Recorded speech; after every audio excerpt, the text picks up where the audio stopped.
नमस्कार दोस्तों, स्वागत है आपका हमारी जीके की पाठशाला में। और मैं पढ़ा रही हूँ आपको कंप्लीट इंडियन पॉलिटी। तो क्या पढ़ रहे थे दोस्तों हम अपनी पॉलिटी की क्लास में?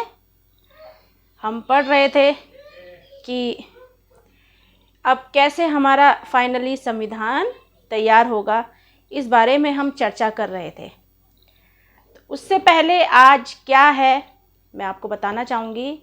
आज विश्व पर्यावरण दिवस है, वर्ल्ड इन्वायरमेंट डे, जो हर साल 5 जून को मनाया जाता है। और इसे मनाने की जो शुरुआत है वो संयुक्त राष्ट्र संघ ने की थी। क्या की थी? विश्व पर्यावरण दिवस जो वर्ल्ड इन्वायरमेंट डे है, उसको मनाने की शुरुआत संयुक्त राष्ट्र संघ ने की थी। और 5 जून 1972 को, कब? 5 जून 1972 को पहला विश्व पर्यावरण दिवस मनाया जाता है। इस बार विश्व पर्यावरण दिवस 2023 की थीम है। थीम भी आ जाती है, एग्ज़ाम में थीम आ जाती है कि 2023 में विश्व पर्यावरण दिवस की थीम क्या है, तो वो भी आपको पता होना चाहिए। Solution to plastic pollution. क्या है? Solution to plastic pollution. और यह थीम जो है प्लास्टिक प्रदूषण के समाधान पर आधारित है। नीदरलैंड जो है विश्व पर्यावरण दिवस 2023 की मेजबानी कर रहा है। कौन कर रहा है? नीदरलैंड। और इससे पहले कौन मेजबानी कर रहा था 2022 में विश्व पर्यावरण दिवस की? स्वीडन। कौन कर रहा था? स्वीडन। 2022 में स्वीडन विश्व पर्यावरण दिवस की मेजबानी कर रहा था। और अब कौन कर रहा है? नीदरलैंड कर रहा है। ठीक है दोस्तों, अब हम थोड़ी सी इस पे चर्चा कर लेते हैं कि क्यों बनाते हैं विश्व पर्यावरण दिवस। तो दोस्तों, ये जो विश्व पर्यावरण दिवस है ना, ये इसलिए बनाया जाता है जिससे हम अपने भारत में चैन की सांस ले पाएँ। अब उसके लिए हमें क्या क्या कार्य करने पड़ेंगे, जैसे हरे पेड़ लगाने हैं, जंगलों में आग नहीं लगानी है। आग लगाएंगे तो जो वहाँ के जीव जंतु हैं वो मर जाएंगे। और जो जीव जंतु होते हैं दोस्तों, वो बहुत सारी क्या करते हैं, जैसे मरे हुए जीव जंतु होते हैं उन्हें सफाया करते हैं, उनका करते हैं ना जीव जंतु, बहुत से कीड़े मकोड़े जो होते हैं उनका सफाया करते हैं। तो वो बहुत तरह से एक हमारे लिए काम करते हैं। तो वो भी एक इको फ्रेंडली है हमारे लिए, जो क्या है, जंगलों के जानवर हैं। दूसरा, अब पेड़ कट रहे हैं, जनसंख्या बढ़ रही है। जब जनसंख्या बढ़ रही है और पेड़ कट रहे हैं तो क्या होगा? ऑक्सीजन की कमी हो रही है। ऑक्सीजन की कमी से बहुत सारे जीव जंतुओं का भी अब घर क्या हो गया है? उजड़ गया है। जीव जंतु भी अब विलुप्त होने लगे हैं। और साथ ही साथ बीमारियां भी फैल रही हैं। ऑक्सीजन की ज़रूरत तो हर जगह होती है। और ओजोन लेयर मैंने बताई थी आपको, वो भी दिन प्रतिदिन पतली होती जा रही है उसकी लेयर। क्यों? क्योंकि हमारे जो प्रदूषण हो रहा है किसी भी द्वारा से, जैसे आग लगा दी जाती है, उसका धुआं, गाड़ियों का धुआं, इस तरह से हमारी ओजोन लेयर पतली हो रही है। फिर नदी नालों में कूड़ा डाल दिया जाता है, पन्नियाँ डाल दी जाती हैं। हमारी सरकार ने अब पन्नियों पर बैन लगाया है, फिर भी जो बिस्किट खाते हैं, चिप्स खाते हैं, खा के वहीं फेंक देते हैं नदी नालों में। तो उससे क्या होता है, हमारे जो घरों की निकली हुई गंदगी होती है तो वो उस थैलियों के द्वारा आगे नहीं निकल पाती और वहीं पर वो इकट्ठी हो जाती है, जिससे क्या फैलती है? बीमारियां फैलती हैं। ये भी एक प्रदूषण का हिस्सा है। फिर जो बहुत सी क्या बन रही हैं, औद्योगिक कंपनियां हैं, और फैक्ट्रियां हैं, सॉरी कंपनी नहीं, फैक्ट्रियां हैं, उनके द्वारा भी बहुत सी धुएं निकलते हैं और बहुत से बीमारियां भी उन्हीं के द्वारा होती हैं। जो फैक्ट्रियों में धुआं निकलता है ना, और उसमें भी हमारे जो पॉल्यूशन होता है हमारे अंदर जाता है, जिससे व्यक्तियों में, इंसानों में क्या फैल रही हैं, बीमारियां फैल रही हैं।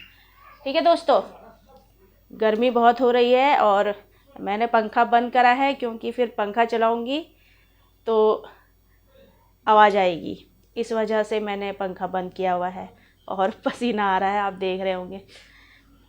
तो दोस्तों, ये था वर्ल्ड इन्वायरमेंट डे। तो हमने क्या करना है आज के दिन, एक एक पेड़ लगाना है, चाहे अपने घर में लगाएं, चाहे रोड में लगा दें, है ना।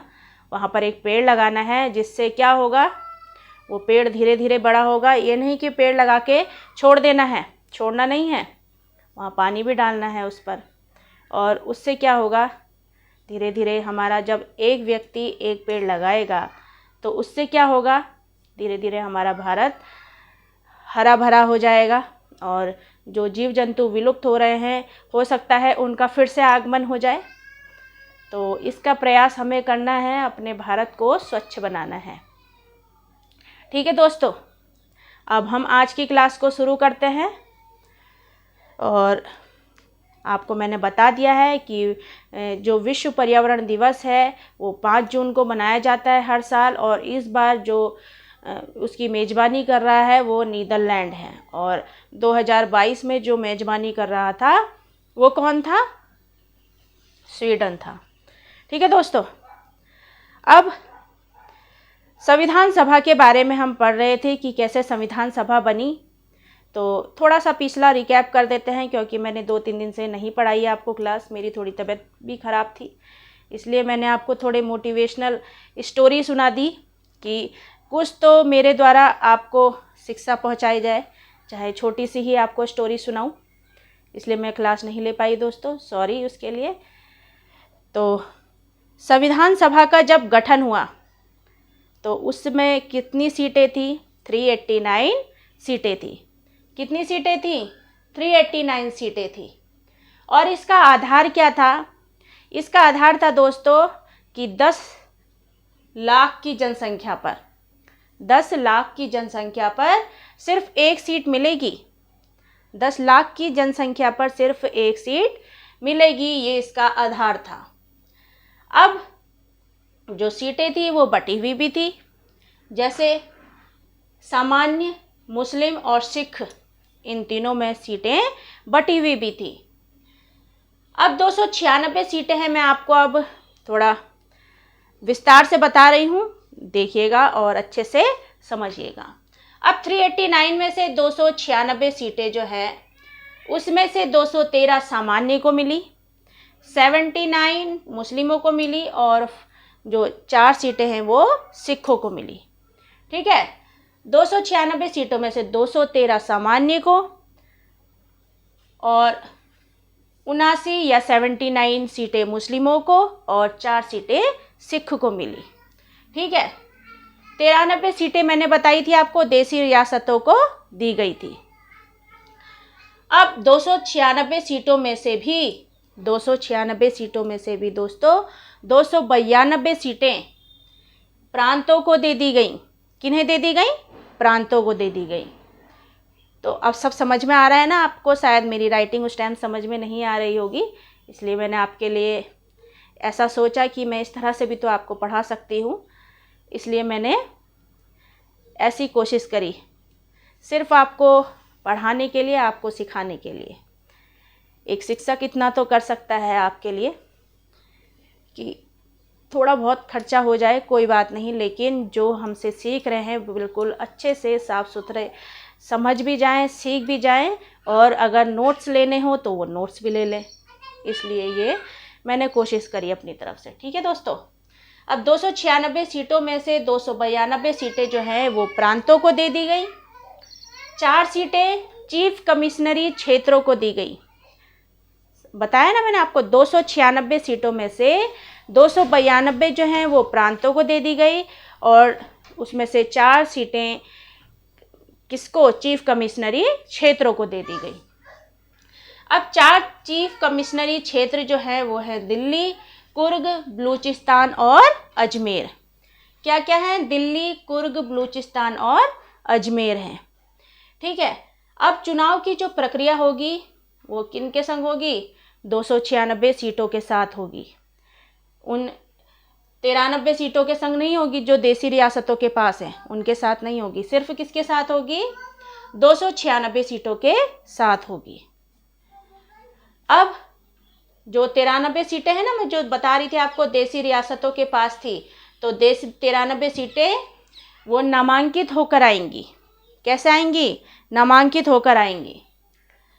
अब 1946 में फाइनली चुनाव होता है। देखिए, इतने प्रस्ताव लाए, इतने आग्रह करे ब्रिटिश अधिकारियों से, तब जाकर अब फाइनली हमारा देश जो है वो स्वतंत्र होगा, चुनाव की प्रक्रिया शुरू होगी। तो देख लीजिए कि कितनी कोशिश करनी पड़ती है, कितनी मेहनत करनी पड़ती है। एकदम में ही कुछ नहीं मिलता।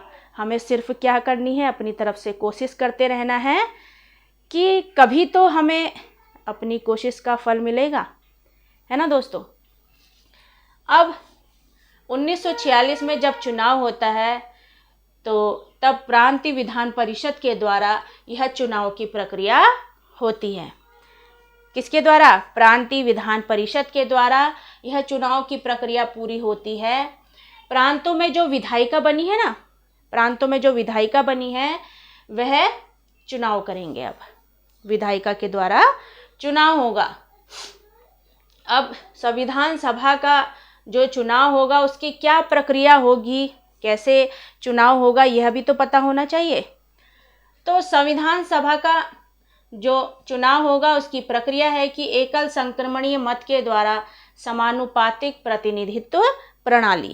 क्या है, एकल संक्रमणीय मत के द्वारा समानुपातिक प्रतिनिधित्व प्रणाली होगी।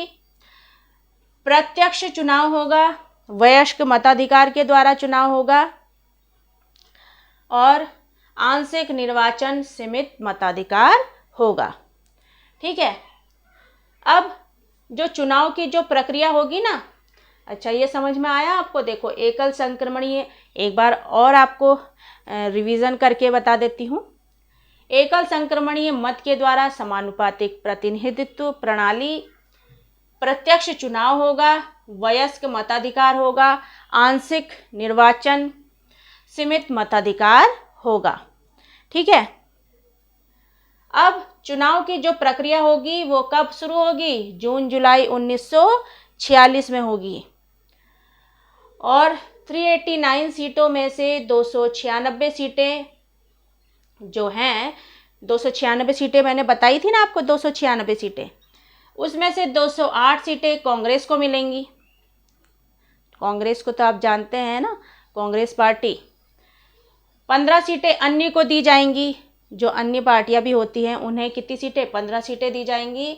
और 73 सीटें किसे दी जाएंगी, मुस्लिम लीग को दी जाएगी। कितनी, 73 सीटें। फिर इसमें से किसी भी रियासत ने, अब जब 73 सीटें किसको दी गई, मुस्लिम लीग को, तो मुस्लिम लीग ने क्या सोचा कि हमें कम सीटें मिली हैं और कांग्रेस को ज़्यादा सीटें मिली हैं, तो इनको क्या आ गया, क्रोध मुस्लिम लीग को। तो इन्होंने क्या करा, इसमें से किसी भी रियासत में इन्होंने प्रारंभ में अपने प्रतिनिधि नहीं भेजे। ठीक है। बाद में कुछ रियासतों के प्रतिनिधि आए, पर हैदराबाद के प्रतिनिधि कभी नहीं आए। 93 सीटों के बारे में मैं बता रही हूँ आपको। ठीक है। फिर मुस्लिम लीग ने क्या करा, संविधान सभा का बहिष्कार किया। क्यों, क्योंकि 73 सीटें ही मिली हैं इन्हें बिल्कुल, इसलिए इन्होंने भारतीय संविधान का क्या करा, बहिष्कार किया। 16 अगस्त 1946 को सीधी कार्यवाही दिवस या डायरेक्ट एक्शन डे मुस्लिम लीग ने बनाया। मतलब ये नाखुश थे इस चुनाव की प्रक्रिया से, क्योंकि इन्हें सीटें कम मिल रही थी। तो इन्होंने क्या करा, संविधान सभा का बहिष्कार किया। फिर 16 अगस्त 1946 को सीधी कार्यवाही दिवस मनाया गया। क्या बनाया गया? सीधा कार्यवाही दिवस, मतलब डायरेक्ट एक्शन डे, मुस्लिम लीग ने मनाया। अब परिणाम क्या हुआ? फाइनली भारतीय संविधान का गठन हो गया। क्या हुआ? फाइनली भारतीय संविधान का गठन हो गया। फिर प्रत्यक्ष कार्यवाही दिवस में जो भारत के विभाजन की बात हुई थी और पाकिस्तान को बनाने की मांग की गई थी, जो डायरेक्ट एक्शन डे है था, बताया था ना, वो इन्होंने क्या करा था? सीधी कार्यवाही दिवस या डायरेक्ट एक्शन डे मुस्लिम लीग ने मनाया 16 अगस्त 1946 को। तो यूँ क्यों मनाया? क्योंकि इन्होंने प्रत्यक्ष कार्यवाही दिवस में क्या कहा कि भारत का विभाजन होना चाहिए और पाकिस्तान चाहिए। पाकिस्तान की मांग की इन्होंने।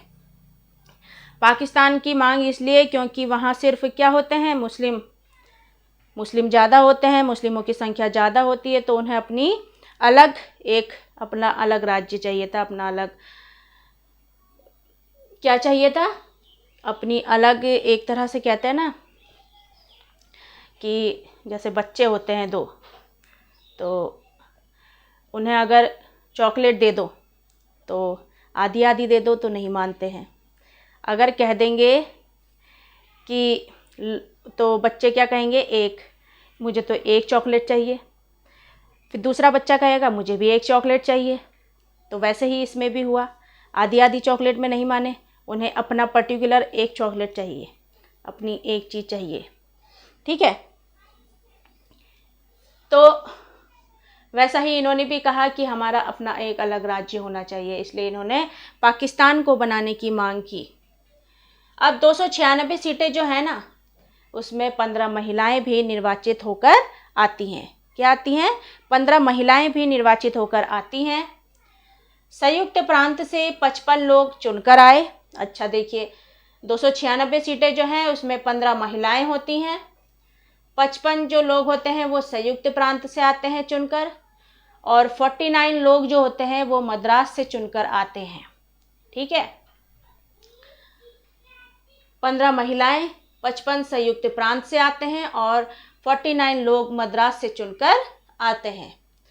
अब भारतीय संविधान सभा की जो कार्यप्रणाली है उसमें देखिए क्या है, प्रस्ताव और चुनाव के बाद अब फाइनली क्या बन जाता है? संविधान तैयार हो जाता है। प्रस्ताव और किसके बाद? चुनाव के बाद।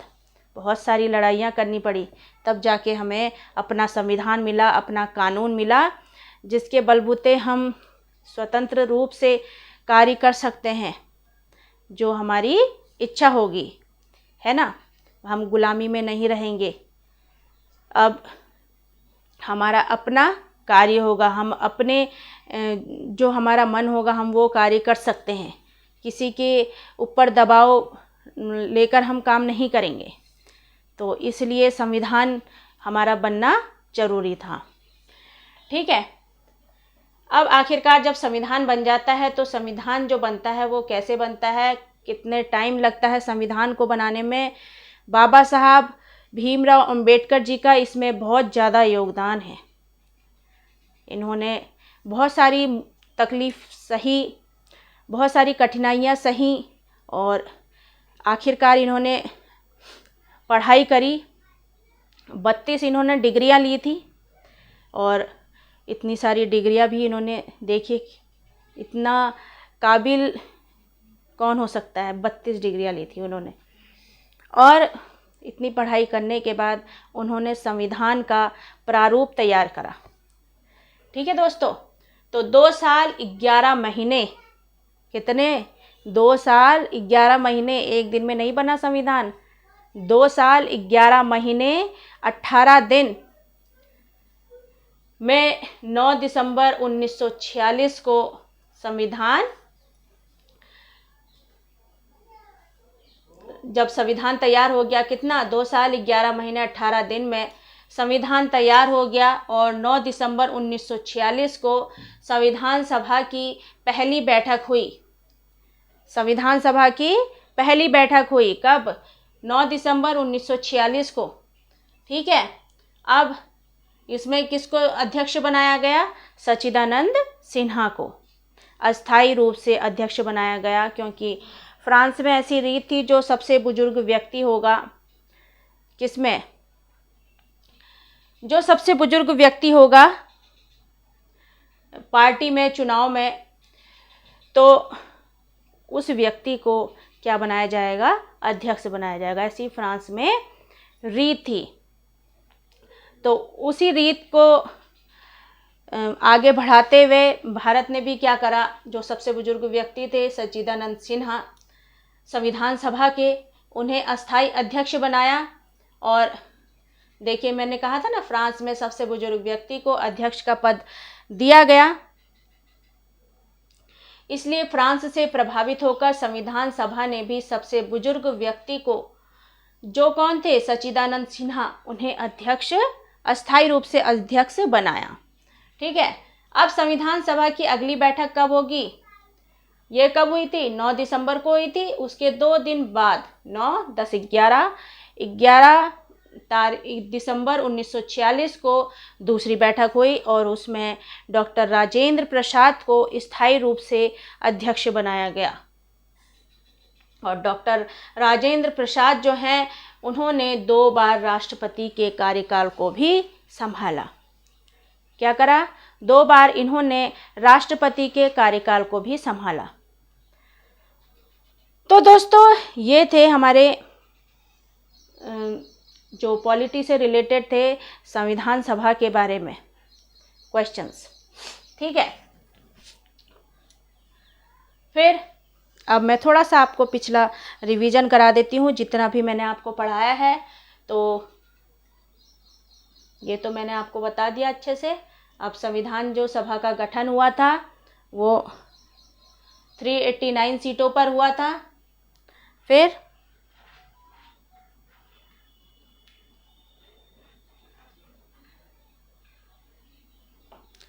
हाँ, 389 सीटों पर हुआ था। इसका आधार था 10 लाख की जनसंख्या पर सिर्फ 1 सीट। ठीक है दोस्तों, 10 लाख की जनसंख्या पर सिर्फ 1 सीट मिलेगी। और सामान्य मुस्लिम और सिखों में सीटें जो बटी होंगी, अब 389 सीटों में 296 सीटें जो थी, वो उसमें से भी 213 सामान्य को मिलेगी, 79 मुस्लिम को मिलेगी और 4 सीटें जो है वो सिखों को मिलेगी। ठीक है दोस्तों। फिर 93 सीटें जो है वो सिर्फ देसी रियासतों के पास रहेंगी। फिर अब जो 296 सीटें हैं उसमें से भी 292 सीटें प्रांतों को दे दी गई, 4 सीटें चीफ कमिश्नरी क्षेत्रों को दी गई। और जो चीफ कमिश्नरी क्षेत्र हैं वो है दिल्ली, कुर्ग, बलूचिस्तान और अजमेर। चुनाव की जो प्रक्रिया होती है वो सिर्फ 296 सीटों के साथ होती है। और जो 93 सीटें हैं जो देसी रियासतों को दी गई थी वो सिर्फ नामांकित होकर आती हैं। ठीक है। फिर अब प्रांतों में जो विधायिका बनी है वह चुनाव करवाएंगे। और जो संविधान सभा की चुनाव की प्रक्रिया होगी वो होगी एकल संक्रमणीय मत के द्वारा, समानुपातिक प्रतिनिधित्व प्रणाली, प्रत्यक्ष रूप से चुनाव होगा, वयस्क मताधिकार के द्वारा होगा और आंशिक निर्वाचन सीमित मताधिकार होगा। ठीक है। फिर जो चुनाव की जो प्रक्रिया होगी वो जून जुलाई 1946 में होगी। अब 389 सीटों जो थी ना, उसमें से 296 सीटों में से 208 सीटें कांग्रेस को दी गई, 15 सीटें अन्य को और 73 सीटें मुस्लिम लीग को। अब बात करते हैं 93 सीटों के बारे में। इसमें किसी भी रियासत ने अपने प्रतिनिधि नहीं भेजे शुरुआत में। फिर जो प्रतिनिधि आए पर हैदराबाद के प्रतिनिधि कभी नहीं आए। फिर मुस्लिम लीग ने जो है संविधान सभा का बहिष्कार कर दिया। 16 अगस्त 1946 को सीधी कार्यवाही दिवस या डायरेक्ट एक्शन डे मुस्लिम लीग ने बनाया, क्योंकि वो अपना अलग पाकिस्तान चाहते थे। ठीक है, पाकिस्तान चाहते थे। मगर भारतीय संविधान का तो गठन हो ही गया। अब जो 296 सीटें हैं वो उसमें 15 महिलाएं भी हैं। 55 जो लोग हैं वो संयुक्त प्रांत से हैं और जो 49 लोग हैं वो मद्रास से चुनकर आए थे। भारतीय संविधान सभा की जो कार्यप्रणाली है वो प्रस्ताव और चुनाव के बाद अब आखिरकार जो कार्यप्रणाली में प्रस्ताव और चुनाव के बाद अब आखिरकार क्या बनता है, संविधान शुरू हो जाता है बनना, बन जाता है मतलब क्या होता है, प्रस्ताव आता है, चुनाव होता है, उसके बाद आखिरकार फाइनली संविधान बन जाता है। संविधान बनने में भी 2 साल 11 महीने 18 दिन का समय लगता है। इतना टाइम हमारा संविधान बनने में लगता है। फिर 9 दिसंबर 1946 को संविधान सभा की पहली बैठक हुई जिसमें सच्चिदानंद सिन्हा को अस्थायी रूप से अध्यक्ष बनाया। फिर फ्रांस में सबसे बुजुर्ग व्यक्ति को जो अध्यक्ष का पद दिया जाता था ना, तो फ्रांस से प्रभावित होकर ही संविधान सभा ने भी सबसे बुजुर्ग व्यक्ति को क्या बनाया, अस्थायी रूप से अध्यक्ष बनाया, जो थे सच्चिदानंद सिन्हा। अब संविधान सभा की जो अगली बैठक होगी वो 11 दिसंबर 1946 को होगी जिसमें डॉक्टर राजेंद्र प्रसाद संविधान सभा के स्थायी रूप से अध्यक्ष होंगे। डॉक्टर राजेंद्र प्रसाद ने 2 बार राष्ट्रपति के कार्यकाल को भी संभाला। ठीक है दोस्तों, तो ये था सारा पॉलिटी जो मैंने आपको आज थोड़े नोट्स भी करवा दिए और डिटेल से पढ़ा भी दिया और आपको एक तरह से पूरा रिवीजन भी करा दिया। उम्मीद है आप इसे अच्छे से पढ़ेंगे क्योंकि इसमें से बहुत से क्वेश्चन आ जाते हैं। और अगर मेरी क्लास अच्छी लगी हो तो प्लीज़ लाइक शेयर सब्सक्राइब कीजिएगा। Thank you. देखिए पसीना भी आ गया। ठीक है दोस्तों।